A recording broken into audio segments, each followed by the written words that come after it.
A husband abandoned his wife and 4 children in 108-degree desert heat with less than a gallon of water, expecting them to come crawling back broken and desperate. But what his 14-year-old daughter did next went viral and destroyed his life while saving theirs. Before I tell you this incredible true story of survival and revenge, I need to know, what city are you watching from? Drop your location in the comments below. And if you believe a mother's love is the most powerful force on earth, smash that subscribe button and turn on notifications, because what this family did in response to being abandoned will absolutely shock you and restore your faith in human resilience. The temperature in the Mojave Desert was already climbing past 95 degrees when Daniel Rodriguez pulled his SUV off the main highway onto a dusty, unmarked dirt road. In the passenger seat, his wife Maria gripped the door handle, her knuckles white, knowing something was terribly wrong but unable to name what. In the back seat, their 4 children, Isabella, 14, Miguel, 11, Sofia, 8, and little Carlos, 5, had fallen quiet, sensing the tension radiating from their parents like heat waves off the desert sand. "Daniel, where are we going?" Maria asked for the 3rd time in 20 minutes, her voice tight with growing fear. "This isn't the way to your mother's house." "I know," Daniel said, his jaw clenched, eyes fixed on the road ahead. "We're not going to my mother's house." Maria felt ice in her stomach despite the oppressive heat. They'd been having problems, serious problems. Daniel had lost his construction job 6 months ago and hadn't found steady work since. They'd fallen behind on rent, behind on everything. The stress had turned Daniel into someone Maria barely recognized, angry, withdrawn, prone to outbursts that frightened the children. But this morning, he'd seemed almost calm when he'd announced they were taking a family trip to visit his mother in Barstow. Maria had been relieved, hoping the visit might ease tensions, give them all a break from the cramped apartment and constant worry. Now, 30 miles into the desert, heading in completely the wrong direction, Maria realized this wasn't a family trip. This was something else entirely.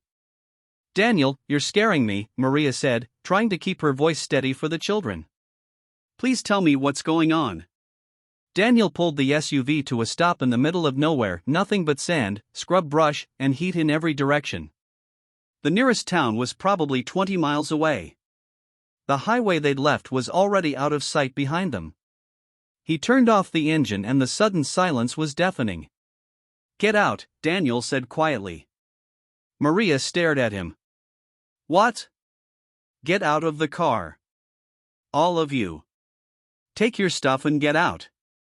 His voice was flat, emotionless, and somehow that was more terrifying than if he'd been yelling. "Daddy?" Sophia's small voice came from the back seat. "Why are we stopping here?" "There's nothing here." "Daniel, this isn't funny," Maria said, her voice rising. "It's almost 100 degrees out there." The kids are fine," Daniel interrupted. "You're all fine. You're just going to learn something today. You're going to learn what it's like to actually struggle, to not have everything handed to you, to understand what I've been going through." "What are you talking about?" Maria felt panic rising in her chest. "We've been struggling together. We're a family."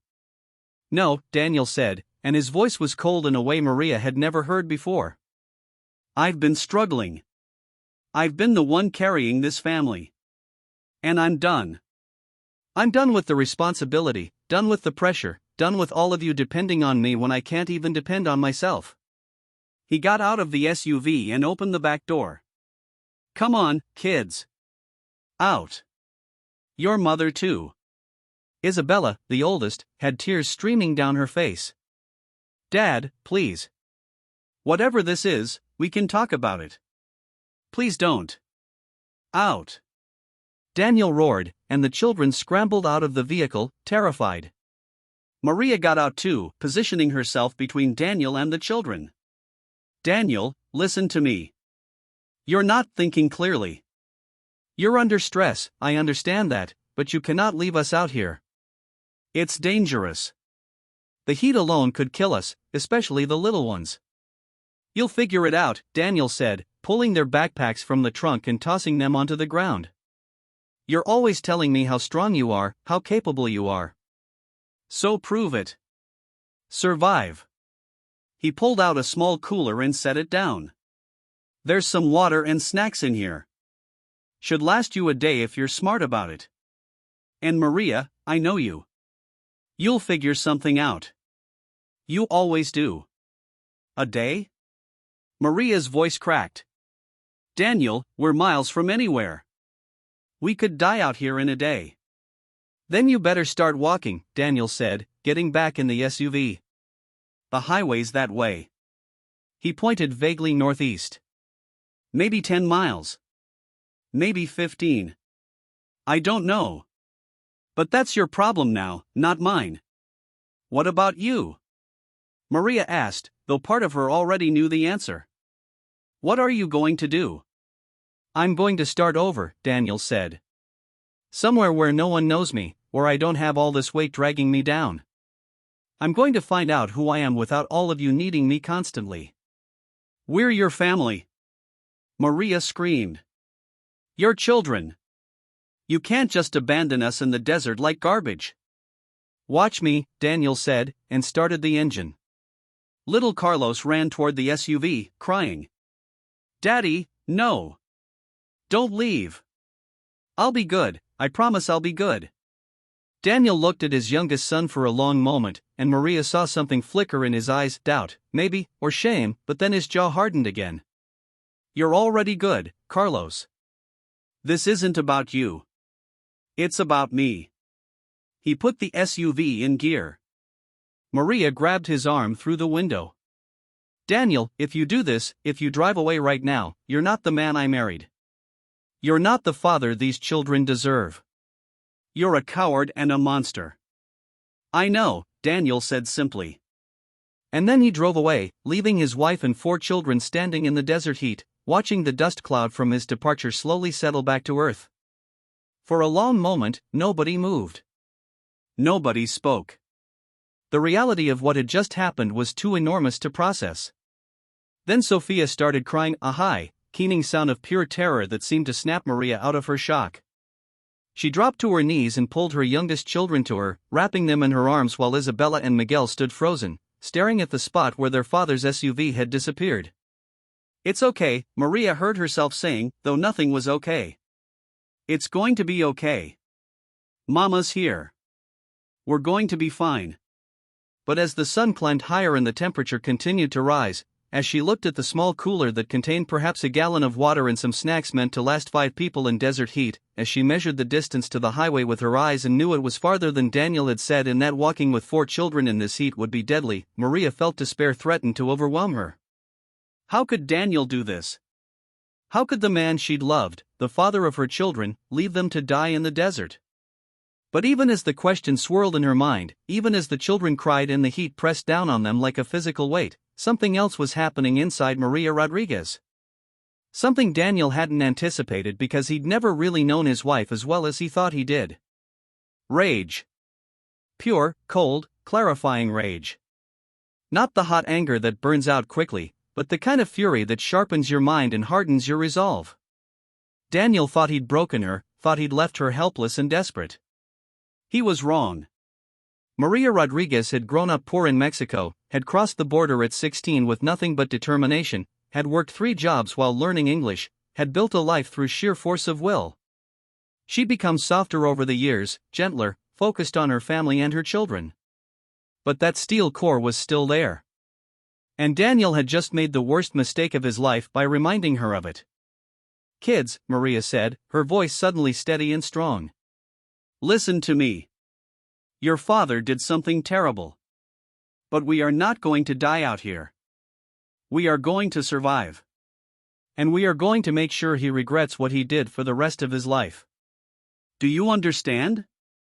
Isabella wiped her eyes and nodded slowly. Miguel straightened his shoulders. Even little Sophia stopped crying, looking at her mother with wide, trusting eyes. Carlos clung to Maria's leg but was quiet now, sensing the change in her. First, we survive, Maria said, standing up and assessing their situation with the practical eye of someone who'd faced adversity before. Then we make him pay. Are you with me? Yes, Mama, her children chorused. Then let's get to work, Maria said. We have a lot to do, and not much time to do it. But I promise you, we are not the victims your father thinks we are. We are survivors. And when this is over, everyone is going to know what he did. Everyone is going to know who we are. And Daniel Rodriguez is going to wish he'd never been born. It was a promise Maria intended to keep. But first, they had to make it through the next 24 hours. And that was going to require every ounce of intelligence, strength, and determination Maria possessed.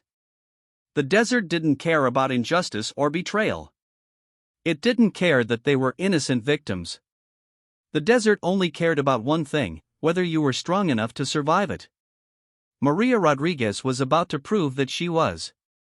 And in the process, she was going to do something that would not only save her family but would captivate the nation and change the conversation about abandonment, survival, and the unbreakable bond between a mother and her children. But that was later. Right now, she had to focus on the next hour, the next minute, the next breath. Because in the desert, that's all survival ever is: one moment at a time, one decision at a time, one step at a time. And Maria's first decision was one that Daniel would never have expected. She wasn't going to try to walk to the highway. She was going to stay right here. And she was going to make sure the whole world knew where she was and what had been done to her family. Maria's mind was racing through options with the clarity that comes from pure necessity. Walking to the highway with 4 children in 95-degree heat that would climb past 110 by afternoon was suicide, especially with less than a gallon of water between them. They'd be dead or seriously injured before they made it halfway. Daniel had probably counted on that: either they'd die trying to walk out, or they'd wait helplessly until someone happened to pass by this remote area, which could take days. But Daniel had made a critical error. In his rage and desperation to escape his responsibilities, he'd forgotten something important: they lived in 2024, not 1924. And while he'd taken Maria's phone when he'd accidentally knocked her purse over that morning, making sure it fell under the couch where she wouldn't find it until too late, he'd forgotten about Isabella. 14-year-old Isabella, who was surgically attached to her smartphone like every teenager in America. "Isabella," Maria said urgently. "Do you have your phone?" Isabella's hand went to her pocket, and her eyes widened. "Yes. I forgot." She pulled it out, and Maria felt a surge of hope that died immediately when she saw Isabella's face fall. "There's no signal. Nothing. Not even one bar." Maria closed her eyes briefly, then opened them with renewed determination. "That's okay. We work with what we have. How much battery do you have?" 87%, Isabella reported. "Okay, good. Turn it on airplane mode to conserve battery. We're going to use it, but we need to be smart about how." Maria turned to assess what else they had. The small cooler contained 5 bottles of water, some string cheese, a bag of grapes, and some granola bars. Daniel's idea of enough to last a day was criminally inadequate, but it was what they had. Their backpacks contained changes of clothes, some of the kids' homework, Isabella's earbuds, and not much else useful. But Maria was already formulating a plan. "Miguel, Sofia, Carlos, I need you to gather any rocks you can carry. Flat ones if possible, but any rocks. Make a pile right here." "Why, Mama?" Sofia asked. "We're going to build something," Maria said. "Something people can see from the air." While the children gathered rocks, Maria did a careful inventory. They were on a dirt road that clearly saw some use. The tracks were relatively fresh, maybe a few days old. That meant vehicles came through here occasionally, though how often was anyone's guess. The area was flat for the most part, with scrub brush and the occasional Joshua tree, which meant visibility was good in all directions. "Isabella, come here," Maria said. "We're going to create a message, and then you're going to film it. If your phone gets signal even for a few seconds, sometimes it happens, signals bounce in weird ways, it might upload. And if it doesn't, when we get rescued, we'll have documentation of everything." "You mean when we get rescued, not if," Isabella said, trying to sound brave. "I mean when," Maria confirmed firmly. "There is no if. Now, start filming." Isabella held up her phone, and Maria looked directly into the camera, her face sunburned but determined. Her children gathered around her. "My name is Maria Rodriguez. Today, June 15, 2024, at approximately 10:30 a.m., my husband Daniel Rodriguez abandoned me and our 4 children, Isabella, 14, Miguel, 11, Sofia, 8, and Carlos, 5, in the Mojave Desert approximately 30 miles east of Highway 395. He left us with less than 1 gallon of water, minimal food, and no transportation in temperatures exceeding 95 degrees that are expected to reach 110 today. Her voice was steady, clear, angry. He did this deliberately. He told us we needed to learn to struggle, that he was tired of the responsibility of family. He left us here to die. But we are not going to die. We are going to survive. And Daniel Rodriguez is going to answer for what he's done. She looked at her children. And Daniel, if you're watching this someday, I want you to know, your children are strong. They are brave. They are everything you aren't. And you will never see them again. Isabella stopped recording, tears streaming down her face. Mom, that was really good. Save it in 3 different places, Maria instructed. Camera roll, send it to yourself an email, it'll stay in Outbox until you get signal, and if you can, save it to cloud storage. We need multiple backups. Already doing it, Isabella said, her fingers flying over her phone. Maria felt a surge of pride in her oldest daughter's quick thinking. While Isabella secured the video, Maria turned to the task of survival. The children had gathered a pile of rocks. Now she directed them in arranging the rocks into large letters on the ground, help with an arrow pointing to where they'd be sheltering. They used their suitcases, backpacks, anything with color to make the message more visible from above. Will helicopters see it? Miguel asked. If anyone's looking for us, yes, Maria said. And they will be looking. Your father might think he can just disappear, but this is 2024. There are cameras everywhere, digital trails, ways to track people. When we don't show up at Grandma's house, when I don't call her, she'll worry. She'll call the police. They'll find security camera footage of us leaving with Daniel, they'll track his car, they'll piece together what happened. How long will that take? Sofia asked, her voice small. Maria knelt down to her daughter's level. I don't know, baby. Maybe hours, maybe a day. But we're going to be okay for a day. I promise. What Maria didn't say was that a day in this heat could kill them if they weren't careful. Dehydration, heatstroke, sun exposure all were serious risks. But panicking the children wouldn't help anyone. Instead, Maria focused on the practical steps of survival. She'd grown up in Sonora, Mexico, in desert country. She knew heat. She knew sun. She knew that the difference between life and death in the desert was often just knowledge and discipline. Here's what we're going to do, Maria announced. We're going to create shelter. We're going to ration our water carefully. We're going to stay calm and stay together. And we're going to document everything so that when we get out of here, and we will get out of here, everyone knows exactly what happened. Using the children's homework and some clothing from the backpacks, Maria created a makeshift shelter attached to one of the larger Joshua trees, providing shade. It wasn't much, but it would help. She rationed the water, each person got small sips every hour, not gulps. She made the children stay in the shade and stay as still as possible to conserve energy and reduce sweating. And every hour, Isabella would walk to a slightly different location and check her phone for signal, just in case. Meanwhile, Maria did something else that Daniel would never have anticipated. She began documenting everything on camera. Using Isabella's phone, she filmed their shelter, their water ration system, the children talking about how they felt, what their father had done. She created a record that was part evidence, part diary, part survival documentary. Why are we filming so much? Miguel asked during one of these sessions. Because people need to know what abandonment really looks like, Maria said. Because other families out there might be going through something similar, and they need to know they're not alone. And because your father needs to face what he's done in a way he can't deny or minimize. But there was another reason Maria was filming, one she didn't articulate to her children. She was keeping them busy, keeping their minds occupied with purpose rather than fear.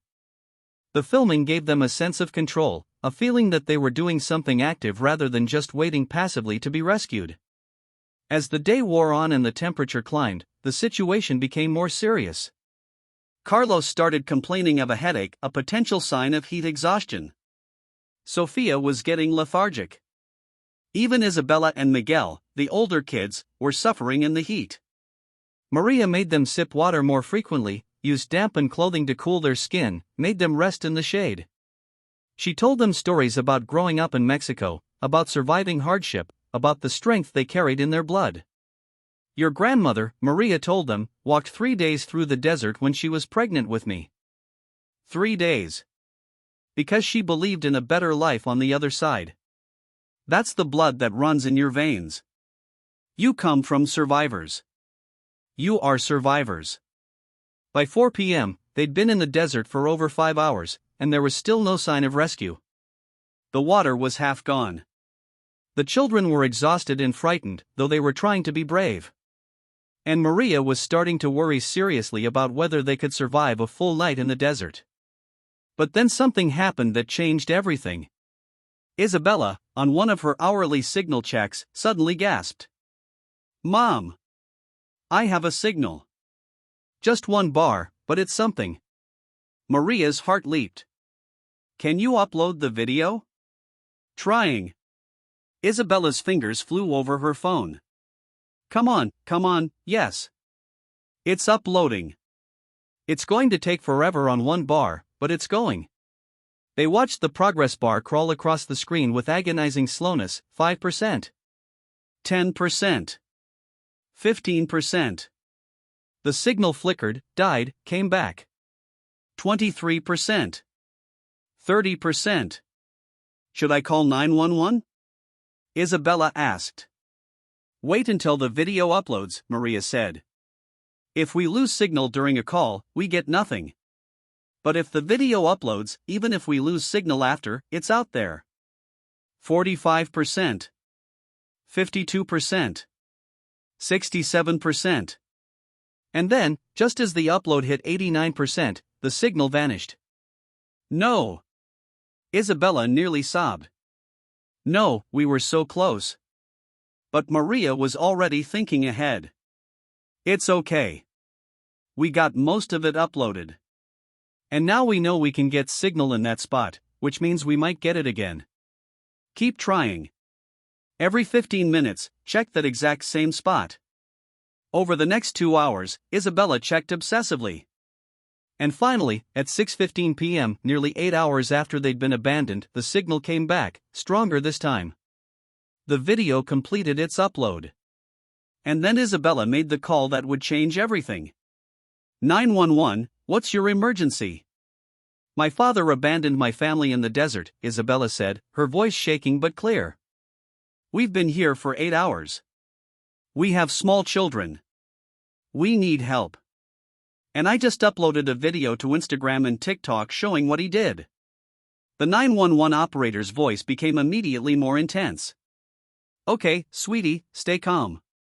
I'm dispatching rescue right now. Can you tell me exactly where you are?" "I don't know exactly," Isabella admitted. "We're somewhere in the Mojave, maybe 30 miles east of 395.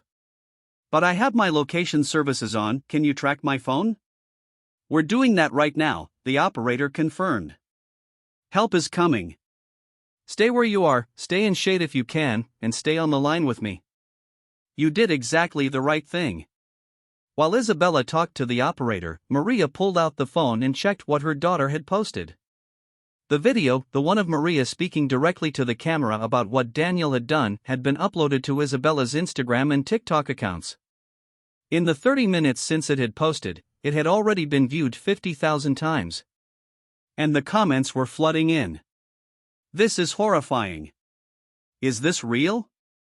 Someone find this family. Share this everywhere. That father needs to be in prison. I'm near Mojave, I'm going out to look for them." Maria felt tears prick her eyes for the first time since Daniel had left. Not tears of despair, but tears of relief. They were going to be okay. Help was coming. And Daniel Rodriguez was about to face consequences he'd never imagined. Because what he'd done wasn't just abandonment anymore. It wasn't just a family matter or a private crisis. Thanks to Isabella's phone and the power of social media, Daniel's crime was now public. It was viral. And the whole world was watching. The helicopter arrived 45 minutes after Isabella's 911 call, just as the desert sun was beginning its descent toward the horizon. The children heard it first, the distant thump of rotor blades that grew steadily louder until the aircraft appeared like a mechanical angel over the scrubland. Sophia started crying with relief, Miguel pumped his fist in the air, and little Carlos asked if they were going to ride in the helicopter like in his video games. The rescue team, 2 paramedics and a pilot, landed in a clear area about 100 yards from where Maria had set up their shelter. As they approached, Maria could see the expressions on their faces: anger, sympathy, and something else she couldn't quite identify. Later, she'd realize it was recognition. They'd already seen the video. Mrs. Rodriguez, the lead paramedic, a woman named Sarah Chen, asked as she reached them. "We're here to take you and your children to safety. Are any of you injured?" "Carlos has symptoms of heat exhaustion," Maria reported, her voice steady despite her overwhelming relief. "Headache, some dizziness. Sophia is dehydrated. We all are, but we've been rationing water and staying in shade." Sarah and her partner, Marcus, immediately began assessing the children, providing water with electrolytes, checking vital signs, and preparing them for transport. "You did everything right," Sarah told Maria as she worked. "The shelter, the rationing, keeping them calm. Your children are in remarkably good condition given what you've been through. How did you find us so fast?" Maria asked. Sarah's expression hardened.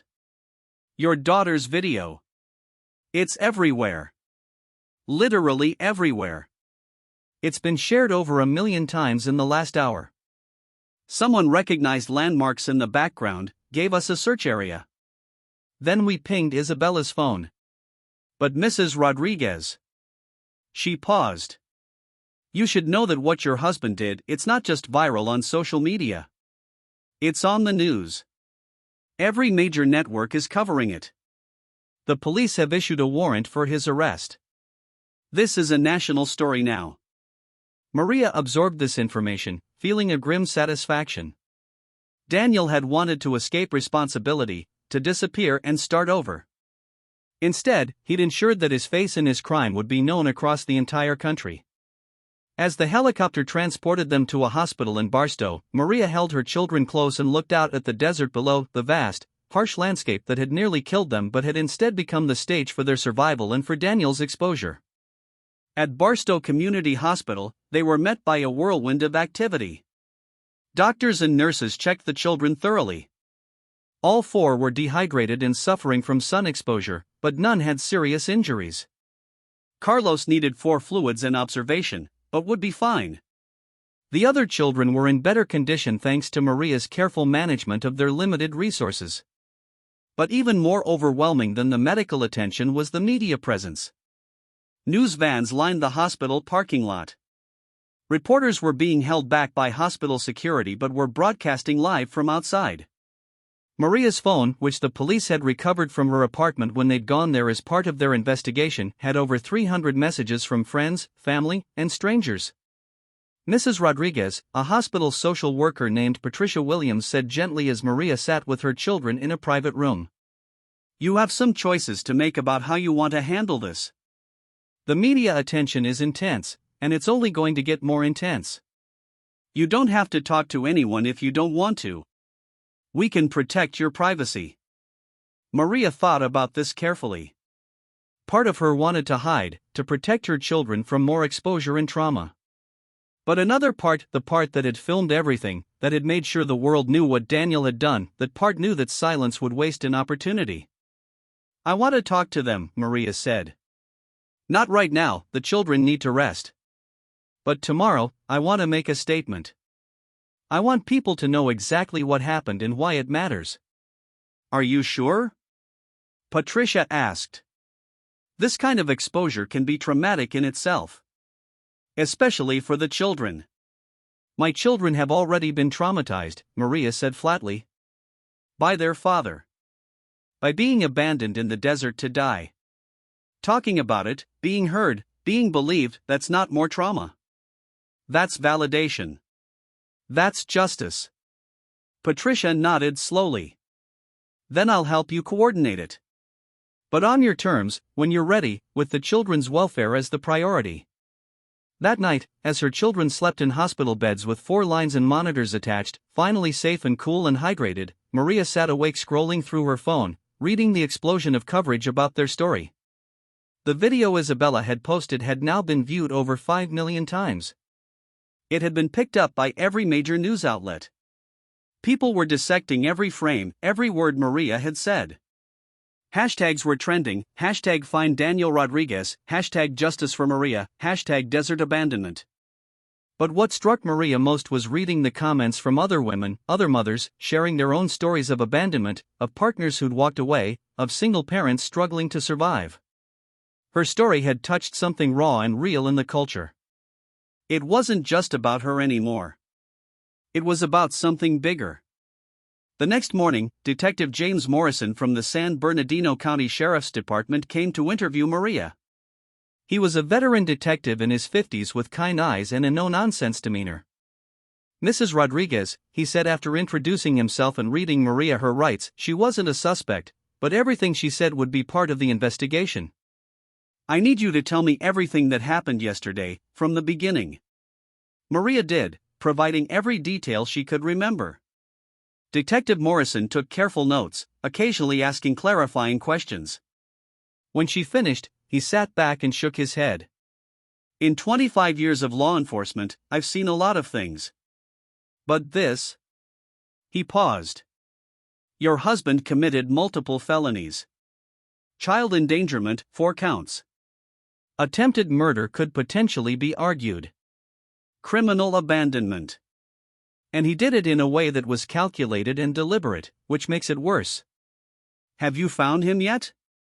Maria asked. "Not yet, but we will. We've got his license plate, his vehicle description, his photo everywhere. We've frozen his bank accounts. He managed to withdraw $3,000 yesterday morning before he did this, but he can't access more. We've got alerts at every border crossing, every airport. He might run for a few days, but he won't get far." Detective Morrison leaned forward. "Mrs. Rodriguez, I want you to know something. What you did out there, the way you kept your children alive, the way you documented everything, that wasn't just smart. That was extraordinary. You gave us everything we need to prosecute him to the fullest extent of the law." "Good," Maria said simply. "Because I want him to pay for what he did. Not just to me, but to our children. They loved him. They trusted him. And he betrayed them in the worst possible way." Later that afternoon, Maria made her decision to hold a press conference. With Detective Morrison's approval and Patricia Williams's support, she agreed to make a statement at the hospital. The children would not be present, they'd be in a playroom with a child life specialist, but Maria wanted to speak. When she entered the hospital's press room, cameras flashing and reporters crowding forward, Maria felt a moment of overwhelming anxiety. But then she remembered standing in that desert, her children looking to her for salvation, and she found her strength. "My name is Maria Rodriguez," she began, speaking into the microphones with a steadiness that surprised even herself. "Yesterday morning, my husband Daniel Rodriguez drove me and our 4 children into the Mojave Desert and abandoned us there. He left us with less than a gallon of water, minimal food, and no way to call for help. The temperature reached 108 degrees.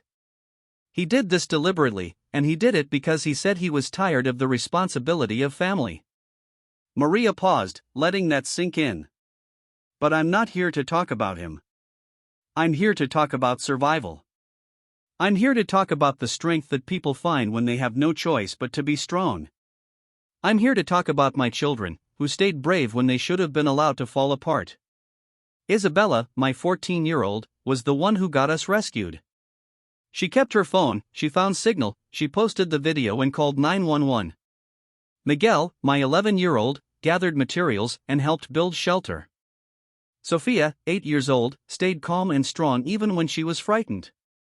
And Carlos, my baby, only 5 years old, trusted me to save him even when he was suffering."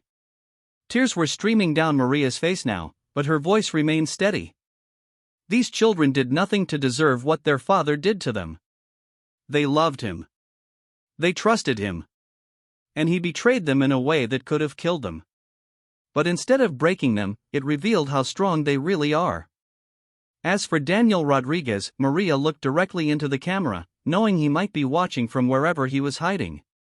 You wanted to escape responsibility. You wanted to be free of your family. You got your wish. You will never see these children again. You will go to prison for what you've done. And you will spend the rest of your life knowing that your children survived not because of you, but in spite of you. You wanted to teach us about struggle? We learned. We learned that we're stronger without you than we ever were with you. The room erupted with questions, but Maria held up her hand. I'm not taking questions right now.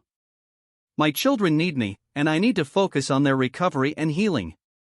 But I want to say one more thing to anyone else out there who's been abandoned, who's been betrayed, who's been left behind by someone who was supposed to love them. You are not alone. You are not weak. You are not the problem. And you can survive this. We did. You will too. Maria turned and walked out of the press room, leaving behind a stunned silence that lasted only seconds before every reporter in the room rushed to file their story. The press conference clip would be viewed over 20 million times in the next 24 hours. Maria Rodriguez had become more than a survivor. She'd become a symbol. And Daniel Rodriguez was about to discover that there was nowhere in the country he could hide from what he'd done. Daniel Rodriguez watched Maria's press conference from a cheap motel room in Phoenix, approximately 250 miles from where he'd abandoned his family. He'd driven aimlessly for hours after leaving them in the desert, his mind in a state of disassociation that prevented him from fully processing what he'd done. He'd found this motel, paid cash for 3 nights, and collapsed into a fitful sleep interrupted by nightmares of his children's faces. When he'd woken up that morning and turned on the TV, he'd found himself staring at his own face on every news channel. The anchor was calling him a monster, showing the video Isabella had posted, detailing the search that had ended with his family's rescue. Daniel had felt the room spin around him. What had he done? What had he been thinking? In the harsh light of morning, removed from the pressure and desperation that had driven him to the desert, Daniel could barely recognize the man who'd left his family to die less than 24 hours ago. He'd been so angry, so overwhelmed, so convinced that his life would be better without the constant weight of responsibility. But now, watching Maria speak with strength and dignity about how his children had survived despite him, Daniel felt something inside him crack open. He'd destroyed everything. His marriage, his family, his freedom. He'd committed crimes that would send him to prison for years. He'd traumatized his children in ways that could never be undone. And for what? Because he'd lost his job? Because he was stressed? Because he'd felt unappreciated? None of those reasons made sense anymore. They seemed insane, the rationale of a man who'd been having some kind of breakdown and hadn't recognized it. Daniel knew he should turn himself in. He knew running would only make things worse. But he was paralyzed by shame and fear, unable to face what he'd become. He stayed in that motel room for 3 days, watching the story unfold on every news channel, seeing the manhunt for him intensify, reading the social media posts calling for his arrest. The video of Maria's press conference went viral. Her words, "You will spend the rest of your life knowing that your children survived not because of you, but in spite of you," were being quoted everywhere. She'd become a hero, a symbol of maternal strength and survival. And he'd become the villain, the monster, the cautionary tale about toxic masculinity and paternal abandonment. On the 4th day, Detective Morrison's face appeared on the news, making a direct appeal. Daniel Rodriguez, if you're watching this, turn yourself in. There's no way forward for you that doesn't include facing what you've done. Every day you run makes this worse for you, for your family's healing, for everyone. Do the right thing. Turn yourself in. Daniel stared at the screen, at the detective's stern but not unkind face, and made a decision. He couldn't fix what he'd done. He couldn't undo the trauma he'd inflicted on his children. But he could stop running. He could face consequences. It was the least he could do, and it was probably the only decent thing he'd done in days. Using the motel phone, his cell phone had been turned off since the first day, knowing it could be tracked, Daniel called the number Detective Morrison had provided. "This is Daniel Rodriguez," he said when the detective answered. "I'm ready to turn myself in." 6 hours later, Daniel was in custody at the San Bernardino County Sheriff's Department, being processed and charged with 4 counts of felony child endangerment, 2 counts of attempted murder, criminal abandonment, and domestic violence. The bail was set at $2 million, an amount he had no hope of making. He'd be staying in jail until his trial. Detective Morrison sat across from Daniel in the interrogation room, studying him carefully. "Do you understand the charges against you, Mr. Rodriguez?" "Yes," Daniel said quietly. His lawyer, a public defender named Rebecca Torres, sat beside him, looking professionally sympathetic but personally disgusted. "Do you understand that you could be facing up to 20 years in prison if convicted on all counts?" "Yes." "Do you want to tell me why you did it?" Morrison asked. "What was going through your head when you left your wife and 4 children in the desert to die?" Daniel took a shaky breath. "I don't know if I can explain it in a way that makes sense. I was drowning. I lost my job, we were losing everything, and I felt like such a failure. And every time I looked at my family, all I could see was more responsibility, more pressure, more proof that I wasn't enough." He looked up at Morrison with red-rimmed eyes.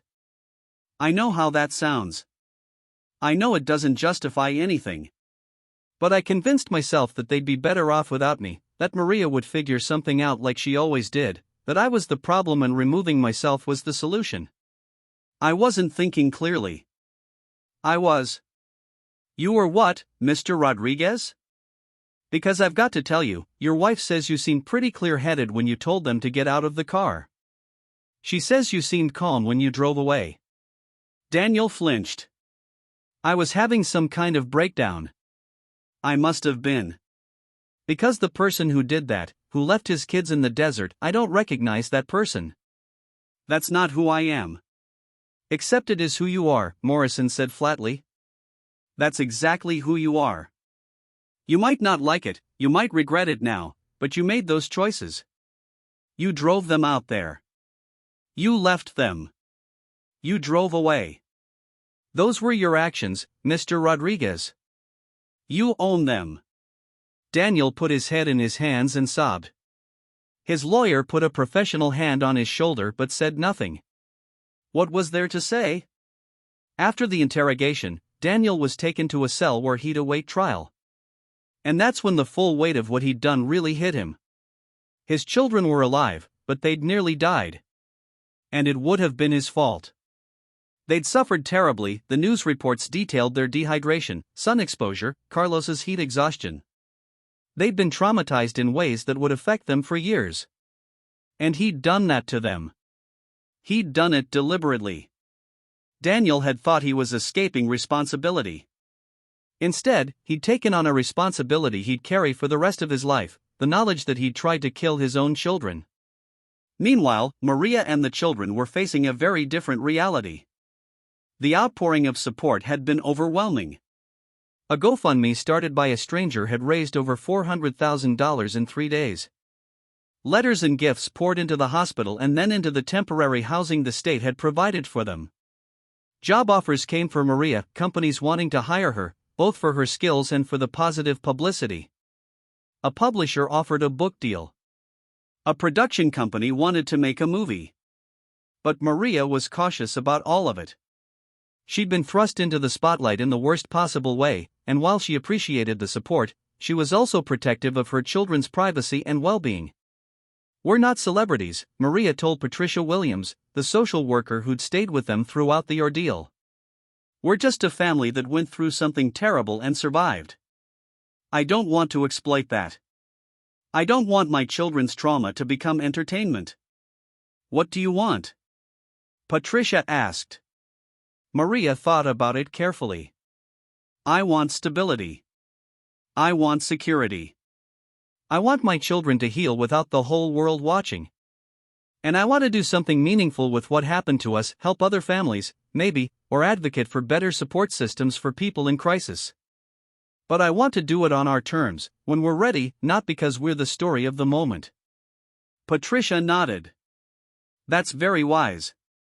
And I think with the right support and boundaries, you can do exactly that. But Maria, you should know that your family's story has already helped people. The Domestic Violence Hotline reported a 300% increase in calls the day after your press conference. Women who've been in abusive situations, who've been abandoned, who felt alone, they saw you and they reached out for help. That's impact, whether you meant to have it or not. Maria absorbed this, feeling the weight of it. She'd never wanted to be a public figure, never wanted to be anyone's symbol. She just wanted to save her children. But maybe that was exactly why her story resonated so powerfully. Then I want to be intentional about it, Maria said. I want to use this platform, if that's what it is, to make real change. Not just sympathy and support, but actual systemic change that helps families before they get to crisis point. Over the next few weeks, as Daniel sat in jail awaiting trial, Maria began building a new life for her family. She accepted the most promising job offer, a position with a nonprofit organization that helped families in crisis, where her experience would be valuable and her profile could raise awareness. She used some of the GoFundMe money to secure a stable apartment and put the rest in trust for her children's education and therapy. Because all 4 children needed therapy.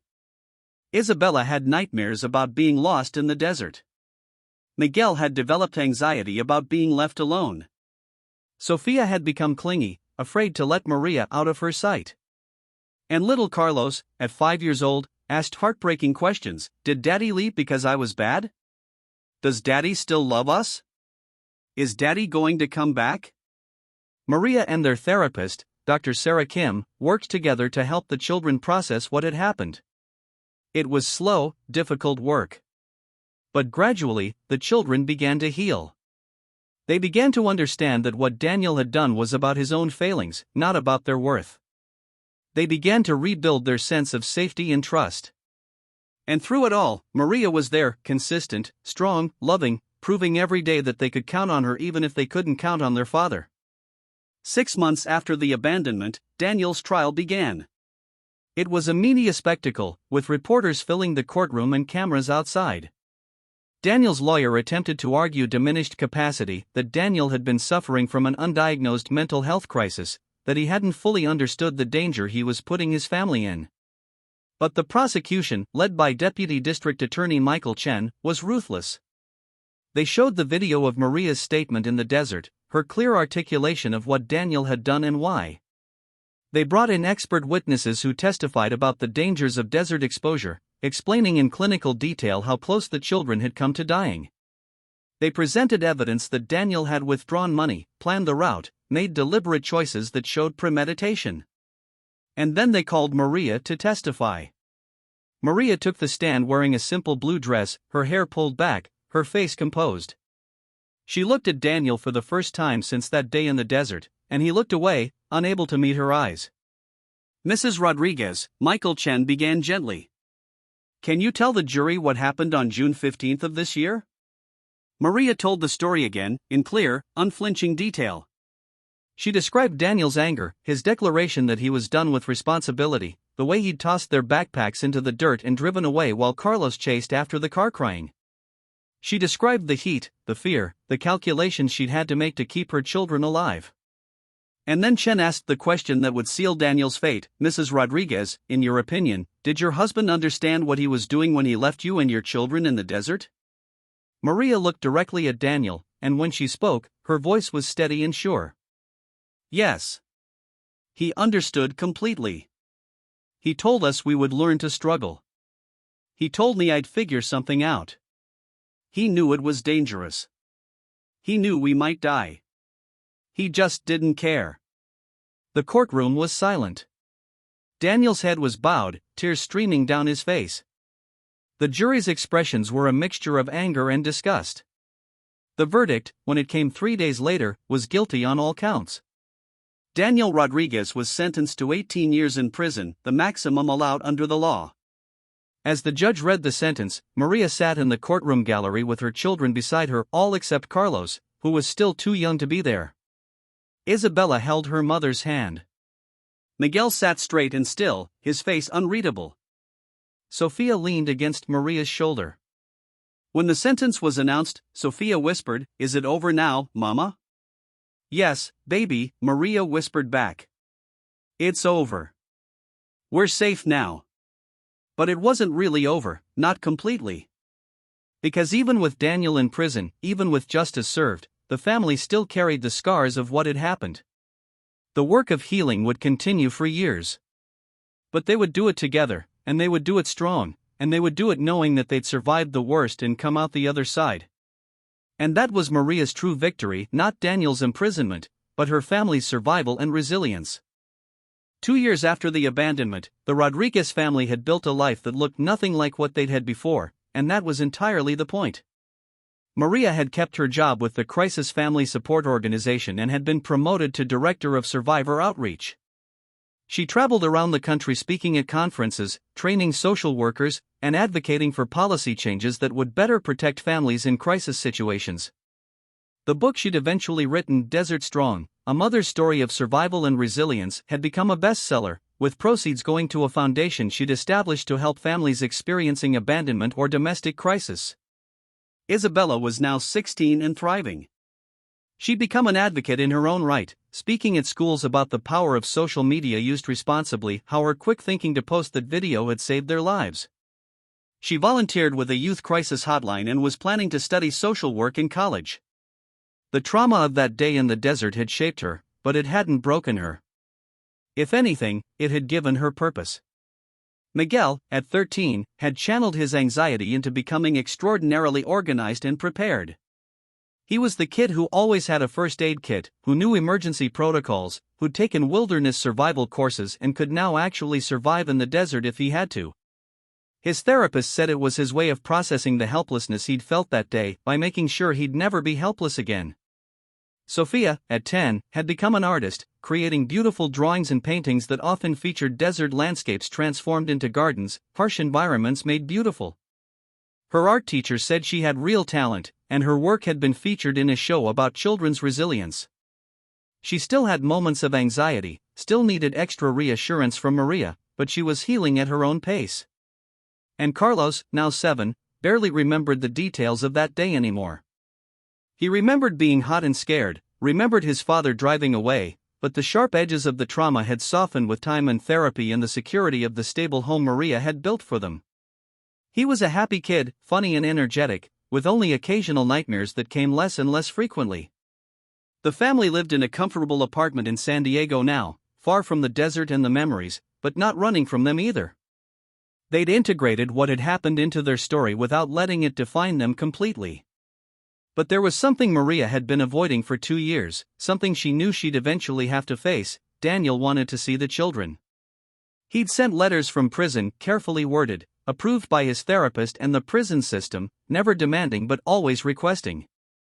He wanted the children to know he was sorry. He wanted a chance to explain, to apologize, to somehow begin making amends for what he'd done. Maria had protected the children from those letters, as was her right. They'd been through enough without having to manage their father's guilt and regret. But now Isabella was asking questions.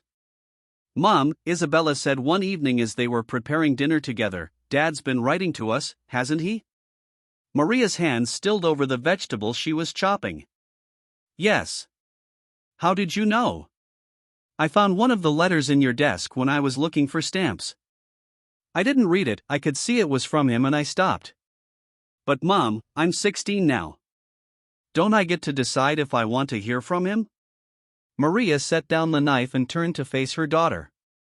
"You're right. You're old enough to make that choice. Do you want to read his letters?" Isabella thought about it carefully. "I don't know. Part of me does. Part of me wants to hear him say he's sorry, that he knows what he did was wrong. But part of me is scared that he'll make excuses, or that I'll feel guilty for not forgiving him, or that it'll just hurt all over again." "Those are all valid fears," Maria said. "And there's no right answer here. You can read them or not. You can respond or not. You can visit him in prison or not. Whatever you choose is okay. What do you think I should do?" Isabella asked. Maria chose her words carefully. I think you should do what feels right for you, not what you think you're supposed to do or what would make anyone else happy. Your father hurt you terribly. You don't owe him anything, not forgiveness, not a relationship, not even acknowledgement. But if you want those things for yourself, for your own healing, then that's different. Over the next few days, Isabella made a decision. She wanted to read one of the letters. Just one, to see what he had to say. If it was manipulative or excuse-making, she'd stop there. But she needed to know. Maria gave her the most recent letter, dated just a month ago, and left Isabella alone in her room to read it. An hour later, Isabella emerged with red eyes but a calm demeanor. What did it say? Maria asked gently. He said he's been in therapy for 2 years. That he's been diagnosed with depression and anxiety and some kind of adjustment disorder. That none of that excuses what he did, but it helps him understand it. He said he was having a breakdown and instead of getting help, he took it out on us in the worst possible way. Isabella sat down next to her mother on the couch. He said he thinks about us every day. That he knows he doesn't deserve forgiveness, but he hopes someday we can understand that the person who left us in the desert isn't who he really is, that he was sick and broken and made a terrible choice. What do you think about that? Maria asked. I think it's probably true, Isabella said slowly. I think he was sick. I remember how he was those last few months before it happened, the anger, the withdrawal, the way he'd just stare at nothing for hours. That wasn't normal. But Mom, being sick doesn't mean what he did was okay. No, it doesn't, Maria agreed. Mental illness can explain behavior, but it doesn't excuse it. Lots of people have depression and anxiety and they don't abandon their children in the desert. Exactly, Isabella said. So I can accept that he was sick and still believe he should be in prison. I can understand that he's sorry and still not want a relationship with him. Those things can both be true. Maria pulled her daughter close, proud of her wisdom and emotional intelligence. Yes, they can. So what do you want to do? I want to write back, Isabella said. Just once. I want to tell him that I read his letter, that I'm glad he's getting help, but that I'm not ready for more than that. That maybe someday I will be, but not now. Is that okay? That's more than okay, Maria said. That's mature and thoughtful and exactly the kind of boundary setting that I hope you'll use throughout your life. Isabella wrote her letter, short, clear, neither cruel nor welcoming. She acknowledged receipt of Daniel's letter, acknowledged his apology, but made clear that she wasn't ready for ongoing communication or a relationship. She wished him well in his recovery but set firm boundaries about contact. Miguel and Sofia, when asked if they wanted to do the same, both said no. Miguel was still too angry, still too protective of his younger siblings and his mother. Sofia said she didn't think about Daniel much anymore and didn't want to start. They were both valid choices. Carlos wasn't asked at all, he was still too young for that decision, and it would be years before he'd be ready to even consider it. Daniel, when he received Isabella's letter, was grateful for even that small acknowledgement. He wrote back once more, with Isabella's permission, simply thanking her for her response and promising to respect her boundaries. He didn't push. He didn't ask for more. He seemed to understand that he was lucky to get even that much. Maria watched all of this unfold and felt a complicated mix of emotions. She would never forgive Daniel for what he'd done. The trauma he'd inflicted on their children was unforgivable. But she could also see that he was genuinely trying to understand his actions, to take responsibility, to become a better person even if that better person would never be part of their lives. 3 years after the abandonment, Maria was invited to speak at a national conference on family trauma and resilience. It was the biggest speaking engagement she'd done, with thousands of attendees and extensive media coverage. Her speech, titled Surviving the Unsurvivable, What Desert Abandonment Taught Me About Human Strength, was scheduled as the conference's keynote address. Standing backstage before her speech, Maria felt nervous in a way she hadn't in years. This was a big platform, an opportunity to reach people who worked with families in crisis every day. She wanted to get it right. As she was announced and walked onto the stage to thunderous applause, Maria thought about that day in the desert, the heat, the fear, the desperate calculation of how to keep her children alive. She thought about the woman she'd been then, and the woman she'd become since. And then she began to speak. 3 years ago, my husband drove me and our 4 children into the Mojave Desert and left us there to die. The temperature was 108 degrees. We had less than a gallon of water. My youngest child was 5 years old. We should have died. But we didn't. And I want to talk today about why we didn't, and what that teaches us about human resilience, family strength, and the will to survive. For the next hour, Maria told their story, not just the abandonment and survival, but the aftermath. The healing, the setbacks, the small victories. She talked about how trauma doesn't end when the immediate danger passes, how survival is just the beginning of a much longer journey. She shared what she'd learned about resilience, that it's not about being unbreakable, but about how you put yourself back together after being broken. That it's not about individual strength but about connection, community, and support systems. She talked about her children's different paths to healing, about how each child had processed the trauma differently and needed different things to recover. My oldest daughter, Maria said, found her strength in action, in using social media and technology to save us, and then in advocacy work. My son found his in preparation, in making sure he'd never be helpless again. My middle daughter found hers in art, transforming harsh memories into beauty. And my youngest, he found his in simply being a child, in trusting that his family would keep him safe and letting that trust rebuild what his father had broken. But here's what I want you to understand, Maria continued, her voice growing more intense. We didn't survive because we were special or extraordinary. We survived because I had knowledge of desert survival from my childhood. Because my daughter had a smartphone and knew how to use it. Because we got lucky, the temperature could have been higher, the rescue could have taken longer, a dozen things could have gone differently and we'd all be dead. What that means is that families facing crisis need more than just determination and strength. They need resources.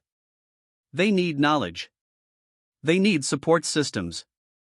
They need a society that catches them before they fall so far that survival becomes a matter of luck. Maria's voice was passionate now, commanding the room's complete attention. My husband's crime was individual, he made a choice to abandon us. But the circumstances that led to that choice were systemic. He lost his job and couldn't find another one. We lost our housing. We had no safety net, no support, no help. He was drowning in depression and stress and had no access to mental health care. None of that excuses what he did, but it explains how we got to that point. And there are thousands of families right now who are at that same breaking point. Families where the pressure is building, where someone is drowning, where crisis is approaching. What are we doing to catch them? What systems are in place to help before families literally end up abandoned in the desert, literally or metaphorically? The audience was silent, hanging on every word. That's why I do this work now, Maria said. Not just to tell my story, but to use our experience to advocate for better support systems, better mental health access, better safety nets for families in crisis. Because no family should have to survive what we survived. And no child should have to be as strong as my children had to be that day in the desert. She paused, then concluded, my husband is in prison. He'll be there for many more years. Justice was served, in a legal sense. But real justice would be a world where families don't reach crisis point in the first place. Where people get help before they do terrible things. Where children don't have to be abandoned to prove they can survive. We survived the desert. But we shouldn't have had to. And that's what I'm asking you to remember as you do your work with families in crisis. Survival is not the goal. Prevention is. Support is. Creating communities where people don't have to be heroes just to make it through another day. The standing ovation lasted 5 minutes. But more importantly, Maria's speech catalyzed real change. In the following months, several states passed legislation improving access to family crisis services. Funding was allocated for mental health support and family stabilization programs. Maria's foundation expanded its services to 3 more states. The work of preventing abandonment, of catching families before they fell, was beginning in earnest. And through it all, the Rodriguez family continued healing, growing, and building a life defined not by what had been done to them, but by what they'd chosen to become despite it. 5 years after the abandonment, Daniel Rodriguez came up for parole. He'd served 5 years of his 18-year sentence, and California's parole system required a hearing to determine if he was eligible for early release. The hearing would consider his behavior in prison, his rehabilitation efforts, the nature of his crime, and most importantly, input from his victims. Maria received notification of the hearing with mixed emotions. Part of her wanted Daniel to serve every single day of his sentence. What he'd done deserved no mercy, no early release.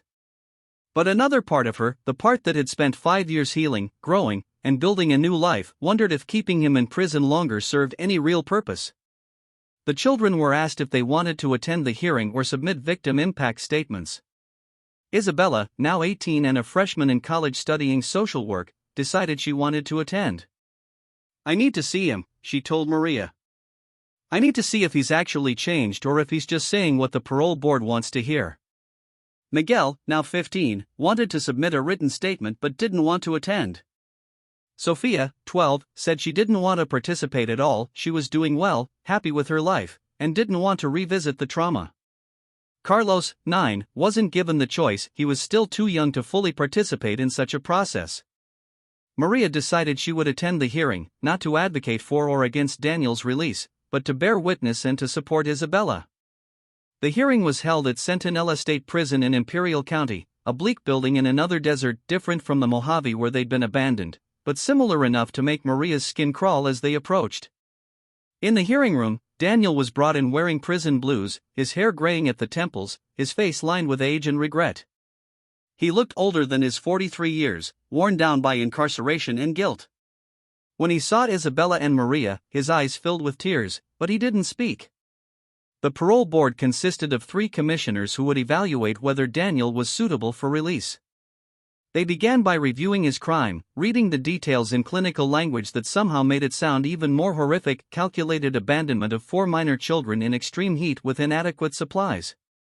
Then they reviewed his record in prison, participation in therapy, completion of parenting classes and domestic violence prevention programs, work assignments, behavioral reports. Daniel had been, by all accounts, a model prisoner.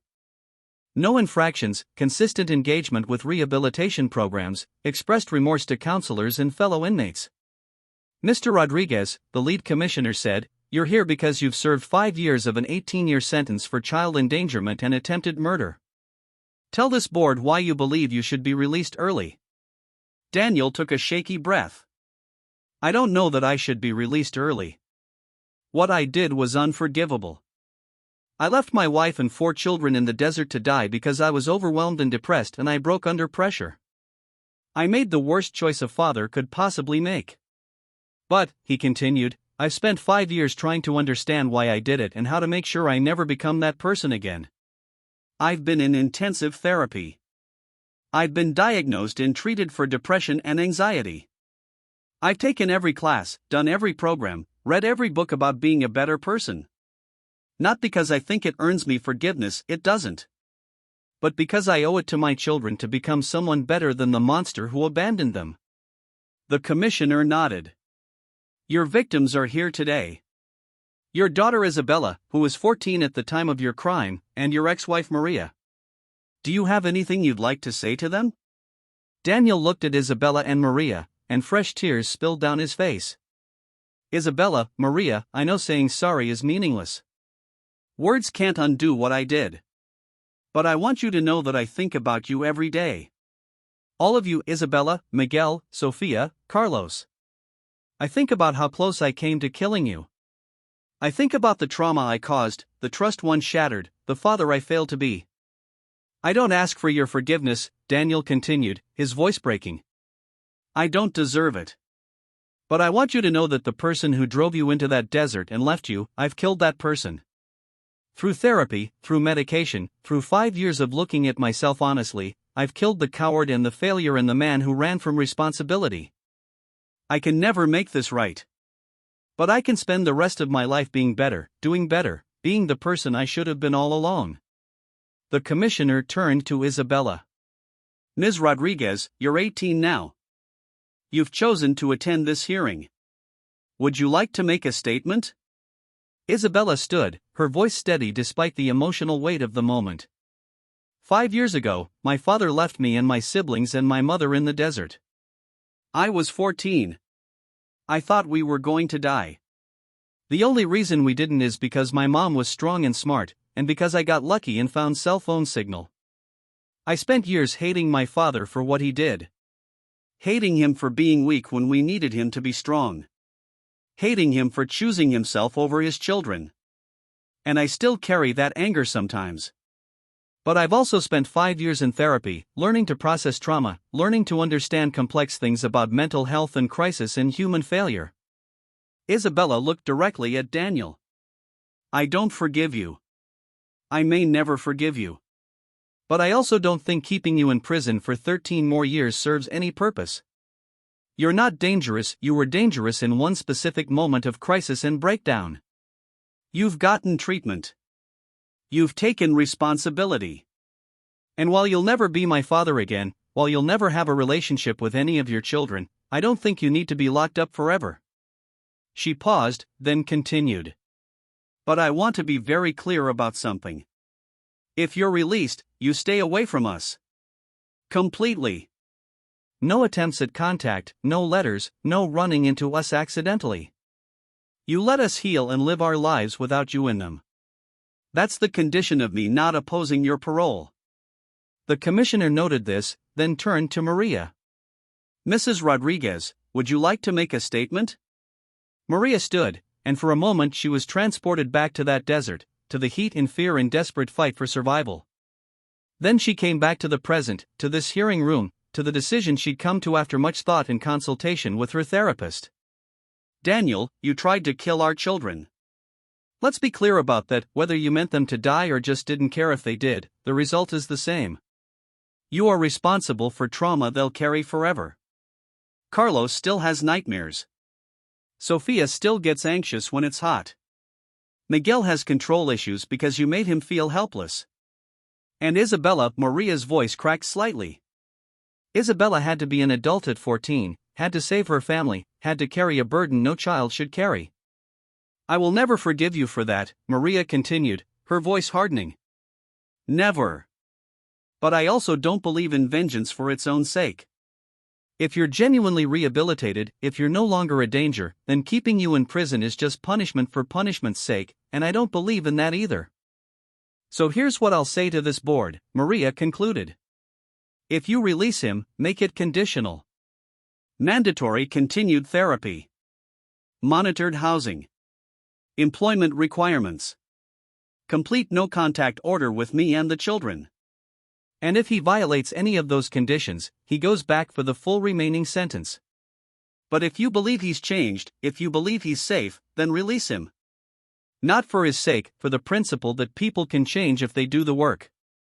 The hearing continued for another hour, with the commissioners asking questions, reviewing files, and deliberating. Finally, they announced their decision. Daniel Rodriguez would be released on parole, subject to strict conditions exactly as Maria had outlined. Mandatory therapy, no contact with his victims, employment requirements, regular check-ins with a parole officer. Any violation would result in immediate return to prison for the remainder of his sentence. Mr. Rodriguez, the lead commissioner said, you've been given a second chance that many people don't believe you deserve. Don't waste it. Use the rest of your life to prove that people can change, can grow, can become better than their worst moments. That's all you can do now. Daniel nodded, unable to speak through his tears. After the hearing, as Maria and Isabella walked to their car, Isabella said quietly, do you think we did the right thing? Not fighting his release? I think we did what was right for us, Maria replied. We showed that we're strong enough to not need vengeance, that we're healed enough to let go of the anger. That doesn't mean we've forgiven him or that we'll ever have him in our lives. It just means we're free of him in a way we wouldn't be if we were still fighting to keep him locked up. I can live with that, Isabella said. 3 months later, Daniel Rodriguez was released from prison. He moved to a halfway house in Sacramento, found a job in a warehouse, and began the process of building a life from nothing. He attended therapy twice a week. He joined a support group for men dealing with violence and family trauma. He volunteered at a crisis hotline, helping other people in their darkest moments, trying to prevent someone else from making the mistakes he'd made. He never attempted to contact his children. He respected the boundaries they'd set, understanding that his only way of showing love now was absence. 10 years after the abandonment, the Rodriguez family gathered for a milestone celebration, Isabella's graduation from her master's program in social work. She'd spent 6 years preparing for a career helping families in crisis, directly inspired by her own experience. The celebration was held at a restaurant in San Diego, with Maria, Miguel, Sofia, and Carlos, along with several close friends who'd become family over the years. As they sat around the table, Isabella stood to make a toast. "I want to thank my mom," Isabella began, her voice thick with emotion. 10 years ago, when I was 14 years old, I thought my life was ending. I thought we were going to die in that desert. But Mom refused to let that happen. She fought for us. She saved us. And then she spent the next 10 years showing us how to heal, how to be strong, how to turn trauma into purpose. She raised her glass. "Mom, everything I am, everything I've accomplished, everything I'm going to do, it starts with you showing me what real strength looks like." "Thank you." The table erupted in applause and tears. Maria stood and hugged her daughter, both of them crying happy tears, tears of pride and love and gratitude for the life they'd built together. Miguel was now 20, in college studying psychology with a focus on crisis intervention. He'd overcome his anxiety through years of therapy and had channeled his experience into wanting to help others facing mental health crises. Sofia, 17, had been accepted to art school. Her artwork explored themes of survival and transformation, and she'd had several successful gallery shows. Carlos, 14, was the family's joy, a happy, well-adjusted teenager who played basketball, got good grades, and had a large friend group. He remembered the abandonment only vaguely now, more as a story than a lived experience. The therapy and stability had worked, he'd been young enough to heal more completely than his older siblings. As the celebration continued, Maria's phone buzzed with a text from an unknown number. She opened it cautiously. "This is Daniel. I know I'm not supposed to contact you, and I'll understand if you report this to my parole officer. But I saw online about Isabella's graduation and I wanted to say, I'm proud of her. I'm proud of all of them. I'm proud of the family you've built without me. I know I have no right to feel pride, but I do. I won't contact you again. I just needed you to know. D." Maria stared at the message for a long moment, then showed it to Isabella. Isabella read it, thought for a moment, then said, "Don't report it. Let it be." He respected the boundary for 10 years, one message isn't worth getting him sent back to prison. Just delete it and move on. "Are you sure?" Maria asked. "I'm sure," Isabella said. "He's not part of our lives. One message doesn't change that. But I also don't need to punish him for acknowledging our success. Let him carry that knowledge, that we thrived without him, and let us move forward." Maria deleted the message and returned her attention to the celebration, to her children, to the beautiful life they'd built. Later that night, after everyone had gone home, Maria found herself reflecting on the past 10 years. The journey from that desperate day in the desert to this moment of celebration had been long and hard. There had been setbacks and struggles, nightmares and therapy sessions, days when the weight of single parenthood and trauma felt unbearable. But they'd made it. Not just survived, but thrived. A few months after Isabella's graduation, Maria was invited to give a TED Talk about resilience and survival. As she stood on that famous stage, looking out at thousands of people, Maria told their story one more time. "People ask me how I survived being abandoned in the desert with 4 children, Maria said. But that's the wrong question. The better question is, how did we thrive? How did we take the worst day of our lives and transform it into a catalyst for growth, purpose, and meaning?" She continued, "Because survival isn't the end goal. Survival is just the beginning. What matters is what you do after you survive. Do you let the trauma define you? Or do you take that experience and use it to become stronger, to help others, to create meaning from suffering? My children and I didn't just survive. We thrived. We built a life that's richer and more purposeful than what we had before. Not because being abandoned was good, it was terrible, traumatic, unforgivable. But because we chose what to do with that experience. We chose strength over bitterness. We chose growth over stagnation. We chose purpose over victimhood. Maria's voice grew more powerful, and here's what I want everyone watching to understand: you have that choice too. Whatever you're going through, whatever trauma or crisis has happened to you, you get to choose what you do with it.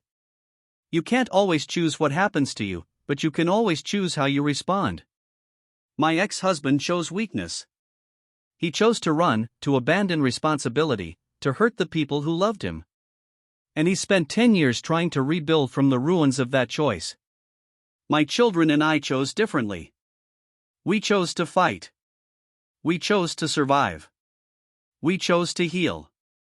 And we chose to use our experience to help others, to prove that trauma doesn't have to be the end of your story, it can be the beginning of something powerful. The audience gave her a standing ovation that lasted several minutes. Her talk went viral, viewed over 50 million times, becoming one of the most watched TED Talks of the year. The impact was enormous. Maria's foundation received increased funding. More families reached out for help. Policymakers cited her work in advocating for better family support systems. 15 years after the abandonment, on a warm June day, the Rodriguez family did something they'd never done before: they went back to the desert. Not to the exact spot, none of them could face that, but to a beautiful desert overlook where they could see the vast Mojave spreading out before them. They brought flowers, photos, and a plaque they'd had made. The plaque read, "In memory of who we were and in celebration of who we became." The Rodriguez family survived June 15, 2024. We didn't just survive, we thrived.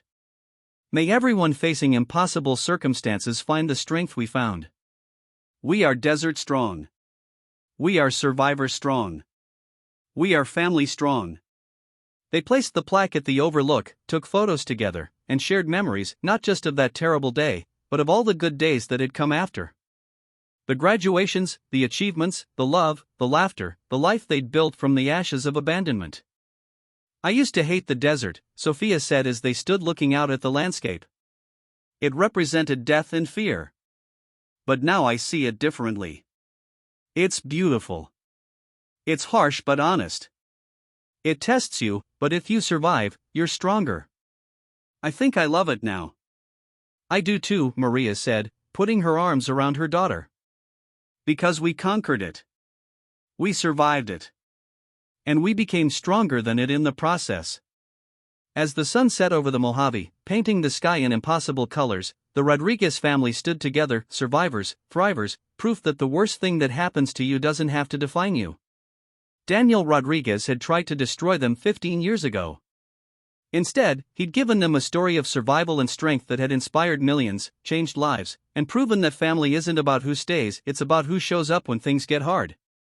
And Maria and her children had shown up for each other every single day for 15 years. Isabella was now a family therapist helping others in crisis. Miguel ran a crisis intervention program for men facing mental health challenges. Sophia was a successful artist whose work explored trauma and healing. Carlos was in college, happy and whole, proof that even the youngest victims can heal with love and support. Maria had become a nationally recognized advocate, author, and speaker whose foundation had helped thousands of families. That evening, as they drove back to San Diego, Maria received one final message. It was from Daniel's parole officer. Daniel Rodriguez had passed away that morning from a heart attack. He was 53 years old. He'd been living quietly, working at a crisis center, staying sober and stable, hurting no one. He'd spent the last 10 years of his life trying to be better than his worst moment. His will left a small amount, about $30,000 in savings, to be divided among his children, with letters for each of them. Maria gathered her adult children that night and shared the news. They processed it with varying emotions: sadness, relief, a sense of closure. They chose to read the letters Daniel had left them. Each letter was similar, acknowledging his crime, expressing pride in who they'd become, not asking for forgiveness but hoping he'd spent the rest of his life being worthy of being their father even though he knew he'd never be their father again. "I spent 10 years trying to become someone you could be proud of," Daniel's letter to Isabella read. "Not because I thought it would change anything, but because I owed it to you. I hope I succeeded. I hope you're happy. I hope you're whole. Goodbye, Isabella. I love you, even though I lost the right to say so. Dad. Isabella cried reading it. Not because she forgave Daniel or wanted him back, but because it was the end of a chapter, the final closing of a wound that had been healing for 15 years. He did change, Isabella said. Not enough to earn us back. Not enough to undo what he did. But enough to matter. Enough to mean something. The family decided to donate Daniel's $30,000 to Maria's foundation in his name, not to honor him, but to ensure that even in death, he was contributing to preventing other families from experiencing what they'd experienced. And with that final act, the story of Daniel Rodriguez's abandonment truly ended. What remained was the story of Maria Rodriguez and her children, a story not of victimhood but of victory, not of abandonment but of resilience, not of a family broken but of a family that had rebuilt itself stronger than before. They had survived the desert heat. They had thrived despite betrayal. And their reaction, strength, dignity, purpose, and an unbreakable bond had indeed surprised everyone, including themselves. That was the legacy they chose to carry forward, not the story of what had been done to them, but the story of what they had become in spite of it. And that made all the difference.